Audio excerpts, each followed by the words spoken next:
Hi guys, welcome back to the channel. Once again, I'm Eric. Appreciate you guys stopping by, checking me out today. Basically, yeah guys, the title of the video is So You Want to Visit the Philippines, Part 2. And there may be more parts after this. This is, you know what I'm saying, this is just getting going. Once again, I had my notebook in front of me because my memory retention skills are pretty much non-existent. So I can't, not the best at remembering things here. I'll get better as I go, guys, but this just helps me. You know, I can take a quick peek and, you know, I'm not going to be sitting, you know, here reading this the whole time, you know what I mean? You guys know how it goes. So yeah, we got 5 more things that we're going to talk about today that you're going to need if you're going to visit or potentially move to the Philippines, like I am. Basically, yeah. So, yeah. Okay, so number 1, you guys are going to need a place to stay, obviously, albeit hotel, hostel, which is kind of more for like the backpacking crowd, from what I understand, or an Airbnb, which is basically kind of like, a lot of times, from my understanding, it's just kind of like people renting out their homes, you know what I mean? And, you know, there's lots of different websites you can check out. I mean, you know, TripAdvisor, Travelocity, you know, all those different places. Airbnb, probably.com, probably has its own. I was kind of messing around the computer earlier, just looking up some stuff. And, yeah, it all depends on, you know, your budget and, you know, location, obviously, where you're going to be staying or, you know, bouncing around to, all these things. Unless you're going there in the peak season, which would be from, I want to say, like November to February, because it's not as hot as the rest of the year. The hurricanes are pretty much over with. At that time, you're going to want to book ahead, for sure, if you're going. You know, March through September, October, from my understanding, from what I've read, a lot of them you could just, you know, figure that out when you get there. If you want to still plan ahead, I mean, go for it. It can't hurt. But a lot of those places you can just walk in at that point because, you know, it's real. It's a low season at that point. So yeah, basically, you're gonna need a place to stay, and it's just like any trip, you're gonna want to get that settled out ahead of time. Me, because I'm gonna be moving there, I might stay in an Airbnb for a week or two. It's probably gonna be my choice because you get more of a kind of like a down home feel. Because, like I said, it's people renting out their homes and whatnot.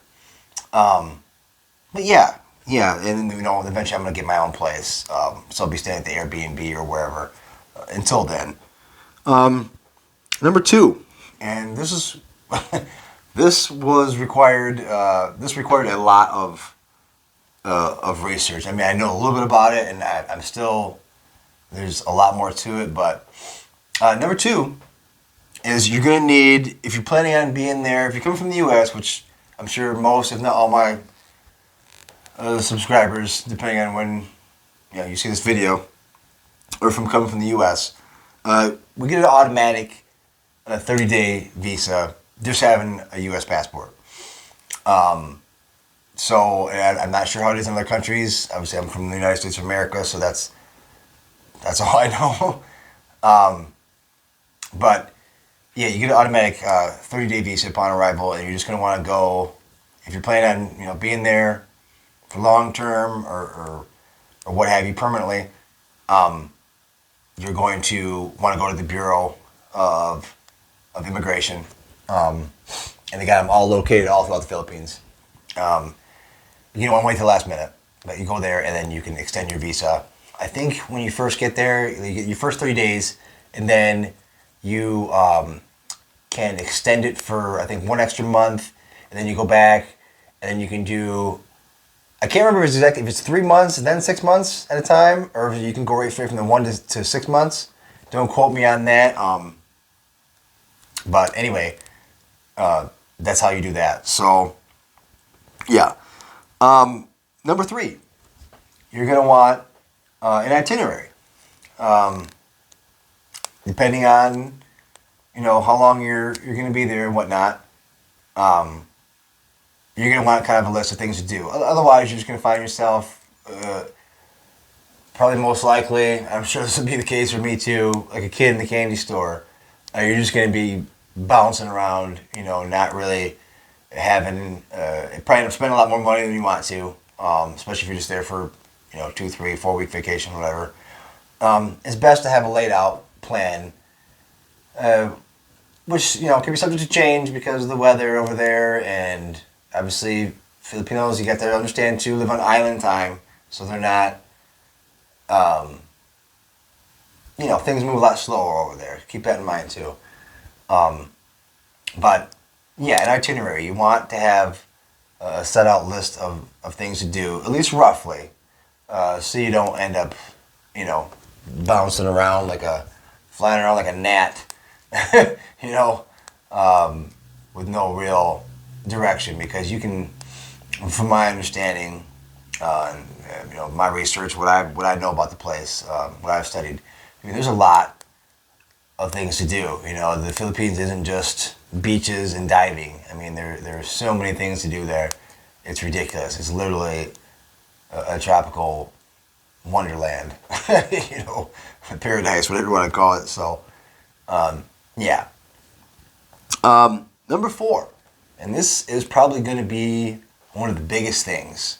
Something that I personally am going to have to get better at with time. Just being there, I think, is going to help me a lot. But there's things that's going to test you in the Philippines, and patience. Number 4, I should say, before I get yakking, is going to be key. I do mean absolutely key. Like I said, we're, me, and I'm sure many of you watching, coming from America, and I'm sure it's probably like this to a certain extent over in Europe and other countries as well. But just speaking from my experience here in America, we live a breakneck pace style of living over here. I mean, we want things now, go, go, go. You know what I mean? It's the reason why they call it a rat race over here in America, because that's what it is. The lifestyle over here, and this is part of the reason why I'm moving to the Philippines, is it's just too much for me, guys. I'm not the type. Some people thrive in that type of environment. Me, I do not. I like calm, cool, collective. I can totally see myself. I've always envisioned myself living in the tropics, honestly. Even from a young age as a kid, it's always, fascinated me, and I'm so glad I didn't have the opportunity to be following my dreams now, as I'm sure any of you guys would as well. But yeah, patience. Yeah. There's a lot of I dotting and T crossing over there too. For sure, they have their rules and regulations and paperwork. Like I said, Filipinos don't move. They live on island time, as it were. They don't move at the same level of pace that we do. So you have to understand that going over there, it's not going to move at the pace that you're used to here in America. So keep that in mind, and definitely exercise patience. The last thing you want to do over there is blow your top. Like I think I explained in my last video, embarrassing a Filipino or making them lose face, as they say. It's basically embarrassment. Is one of the worst. That's like the cardinal sin over there. It's like slapping somebody in the mouth here. You know what I mean? It's just, you can end up not just in a fight, but you can end up dead. Like I said, as warm and welcoming as a Filipino are, and they are. And any of you Filipino viewers that might be watching my channel here in the future, you guys are absolutely a godsend. And I would never say anything bad about any of you. 1, because it's not my way. I don't like bringing anybody through the mud. 2, you guys don't deserve it. You're absolutely awesome, and you deserve all the praise that you get. Where you guys get your patience from, I don't know. I hope you can teach me when I'm there.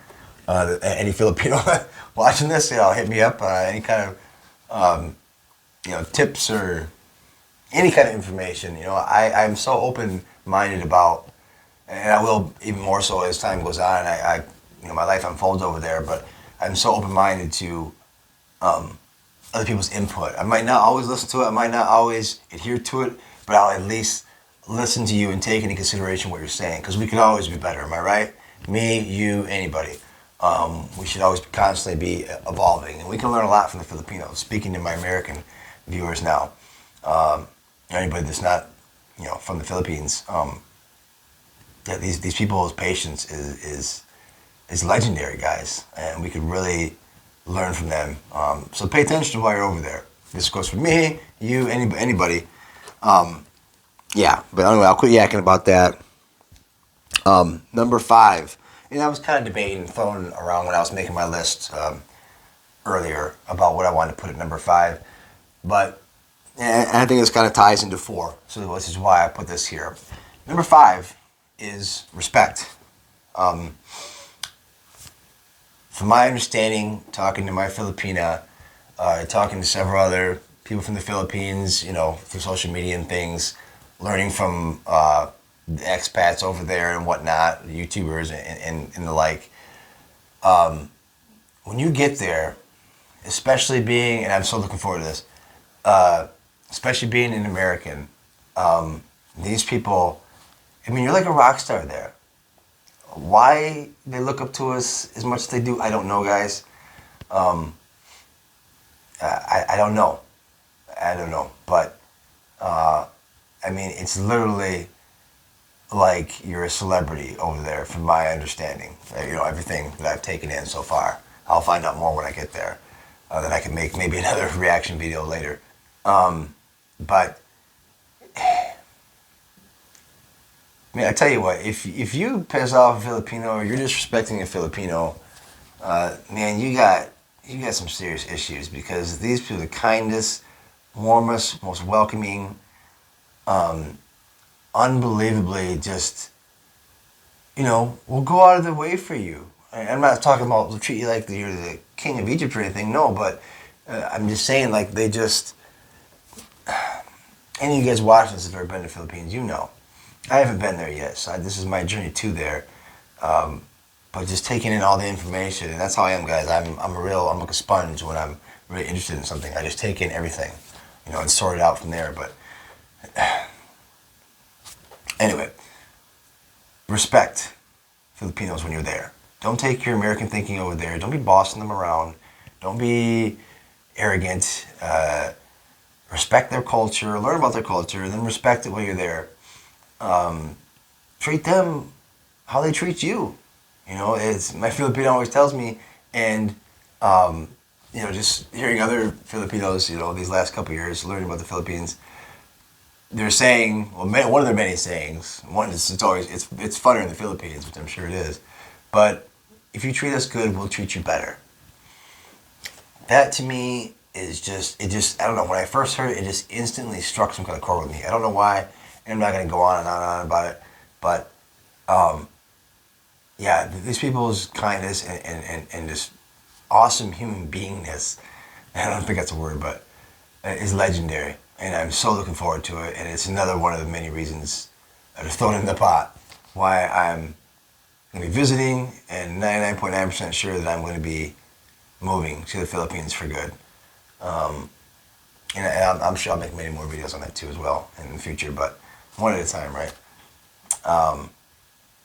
Yeah, so bottom line, respect Filipinos, and they will certainly give it back to you in spades. So recap, 1, and a place to stay, obviously. I think that kind of goes without saying, but, 2, know about your visas. Like I said, you get having a U.S. passport, you get an automatic 30-day visa. And I was actually on PhilippinesVisa.com, or there's another good website you guys go to, and I'm sure there's 100 million more. Lots of different, depending on your situation, visas. Tourist visa, you get your Section 13 visas, or are your, I believe those are, foreign nationals wishing to become permanent residents. But most of you guys are going to be under the Section 9, which is your non-immigrant visas, your tourist visa. And they got many different variations of that. That's for people, like I said, tourist, business, study, employment. Your tourist visa you can extend up to 3 years, 36 months basically. I think 6 months at a time once you get rolling with that. You get your non-immigrant work, travel, education type visas. You got your quota immigrant visa, which is basically like you possess some kind of special skill or some kind of special business. And they only give out about 50 of these, according to the website, 50 of these a year. So it's pretty, they don't just hand these out to everybody. But anything that can benefit them. If you have some kind of skill that many or not any Filipinos have, which would be pretty hard to believe because Filipinos know a lot and they can do a lot. Don't think because they're a third world country that these people are less than, because they're not. They're unbelievably smart, intelligent, and yeah. So, and then your SRRV visa, which is your special resident retirement visa. And that you have to be over 55, and you have to have a certain amount of money to put into that. I don't know what it is, 15 or 20 grand or something like that. And then there's guys out there that know a lot more about that. They can go into more depth and detail about that. Like Steve at the Philippine Info Channel, he specializes in SRRV visas. So if you're an older gentleman watching my video, check out Steve, because he's thumbs up. The guy knows his stuff as far as that visa goes. I'm just gonna be tourist visa, and then if me and my Filipino end up getting married, which if we stay together long enough, I'm sure we will. That's going to be your, I want to say, spousal or K1 visa is your 13. I think it's K1. Yeah, it's K1. It can't be 13A because you have to be a visit there. Yeah, it's K1 visa. So yeah, know your visa. Get your visa game right, guys. If you're going to go there, because you definitely have to have one. Itinerary. It would just, I think it'll save you a hassle. I'm definitely going to have one, at least initially, and then things will, I think, kind of fall into place after that. But yeah, so we're at, let's see, place to stay, number 1. Number 2, visa options. Number 3, itinerary. Number 4, this is the biggest one, or one of the biggest ones, patience, guys. Patience. Like Guns N' Roses says, all we need is a little patience. And it's, believe me, I'm going to be tested too. I'm a pretty patient guy. I've been through quite a bit in life, but I know there's like the traffic in Manila, things like that, it's patience, I might start getting into some Zen meditation when I'm over there too. It probably wouldn't hurt me. And number 5, respect, and that's, I know that's kind of a duh, like, we got to respect anybody and everybody, but especially these people, guys, they really deserve it. If you're an American or whatever going over there, you don't really know much about Philippines or Filipinos and their culture. I said they're some of the most awesome people on the planet. So just give them the respect they deserve. Don't look down on them. You treat them well, they will treat you better. And I truly 100% believe that in my heart. I know I do. So, all right, guys. Sorry for the video probably went on a little longer than what it needed to be. I get the yakking sometimes, but hey, it is what it is. I appreciate you guys stopping by. Got many more videos to come. If you like what I'm doing here, if you're getting any kind of value or anything good out of this, feel free to smash that like, hit the subscribe button, and turn on the notification bell so you get notified of new videos. I appreciate you guys very much. Take care of yourself. I hope this video finds you guys well, wherever you may be. And we'll see you next time, guys.